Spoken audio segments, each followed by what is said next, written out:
अस्सलाम वालेकुम। आज हम बात करेंगे टॉन्सिलाइटिस पे। ये क्या होते हैं, इनकी कितनी इकसाम है, किन वजूहात की बिना पे होते हैं और इनका इलाज किस तरह से मुमकिन है। तो सबसे पहले टॉन्सिलाइटिस बेसिकली ये इन्फ्लेमेशन हो जाती है टॉन्सिल्स की। अब हमें पता होना चाहिए कि टॉन्सिल्स क्या होते हैं। टॉन्सिल्स हमारी बॉडी में मौजूद एक लिम्फॉइड टिश्यू का मास होते हैं जो कि हमारे गले के दोनों तरफ में मौजूद होते हैं।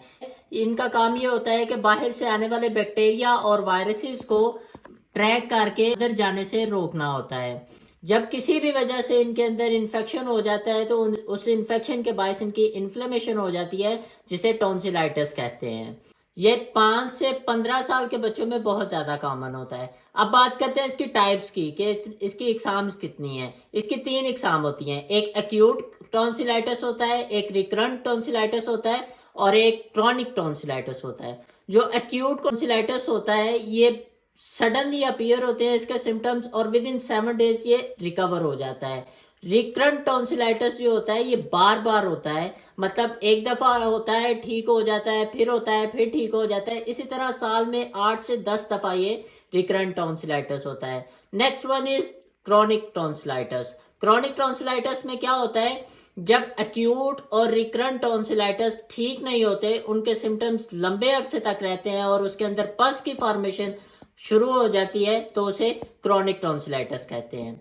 अब बात करते हैं इसकी सिम्टम्स की कि वो क्या अलामात है जिसकी वजह से ये लगता है कि पेशेंट को टॉन्सिलाइटिस हो गया है। उसमें सबसे पहले जो है येलोइश या वाइट पैचेस बन जाते हैं टॉन्सिल्स पे, लिम्फ नोड की एनलार्जमेंट हो जाती है, सोर थ्रोट हो जाता है, पेन होती है थ्रोट में, फीवर होता है, हेडेक होती है, कान में दर्द होना शुरू हो जाती है, प्रॉब्लम्स हो सकती हैं, खाने में मसला हो सकता है, डिफिकल्टी स्वेलिंग हो सकती है। इसकी अलामात।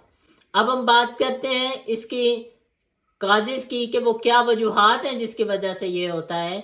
तो उसमें सबसे पहले चूंकि ये इन्फेक्शन की वजह से होता है तो बैक्टीरियल इन्फेक्शन की वजह से भी हो सकता है और वायरल इन्फेक्शन की वजह से भी हो सकता है। बैक्टीरियल इन्फेक्शन में स्ट्रेप्टोकोकस बैक्टीरिया आता है, तो स्ट्रेप थ्रोट भी कहा जाता है। वायरल इन्फेक्शन में इन्फ्लुएंजा और एडिनोवायरस, राइनोवायरसेस आते हैं, इनकी वजह से ये होता है। इसके साथ साथ बहुत ज्यादा ठंडी चीजें खाने से भी हो सकता है और बहुत ज्यादा खट्टी चीजें खाने से भी टॉन्सिलाइटिस हो सकता है। हम बात करते हैं इसके इलाज की कि इसका इलाज किस तरह से मुमकिन है।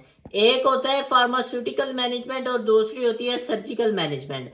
फार्मास्यूटिकल मैनेजमेंट में हम मेडिसिन का यूज करते हैं, क्योंकि ये बैक्टीरियल इन्फेक्शन की वजह से होता है तो उसमें हम एंटीबायोटिक्स देते हैं। पेनिसिलिन और अमोक्सिसिलिन बहुत ज्यादा कॉमन है। जो फीवर होता है, इस फीवर को ट्रीट करने के लिए हम एंटीपायरेटिक देते हैं जिसमें पैरासीटामोल बहुत ज्यादा कॉमन है। पेन को ट्रीट करने के लिए हम एनाल्जेसिक्स का यूज करते हैं, एनसिड्स का यूज करते हैं जिसमें आइबोप्रोफेन आती हैं। इसके साथ साथ पेशेंट को हिदायत दी जाती है कि वो पानी में नमक मिला के गर्म पानी में उसके गागल्स करे, यानी गरारे करे। अब हम बात करते हैं सर्जिकल ट्रीटमेंट की कि सर्जिकल ट्रीटमेंट में क्या चीज आती है। सर्जिकल ट्रीटमेंट में हम इसकी टॉन्सिलेक्टोमी करते हैं, यानी कि टॉन्सिल्स को सर्जिकल मेथड के जरिए बाहर निकाल दिया जाता है। वो 2 सूरतों में हो सकती है। एक तो टॉन्सिल्स जो है वो रिकरेंट टॉन्सिलाइटिस है, बार बार हो रहा है, साल में 8 से 10 दफा हो रहा है, तो उसे हम सर्जिकली रिमूव कर देते। दूसरी क्विंसी कंडीशन आ जाती है जिसमें टॉन्सिल्स के अंदर पस बनना शुरू हो जाती है, जिस पेरिटॉन्सिलर एब्सेसिस भी कहा जाता है। सूरत में हम सर्जरी के जरिए टॉन्सिलेक्टोमी करके टॉन्सिल्स को बाहर निकाल देते हैं। ये थी आज की वीडियो। मिलते हैं नेक्स्ट वीडियो के साथ, तब तक के लिए अपना ख्याल रखें और वीडियो को लाइक, शेयर और कमेंट जरूर किया करें और चैनल को सब्सक्राइब करना मत भूलें। Thank you. Allah Hafiz.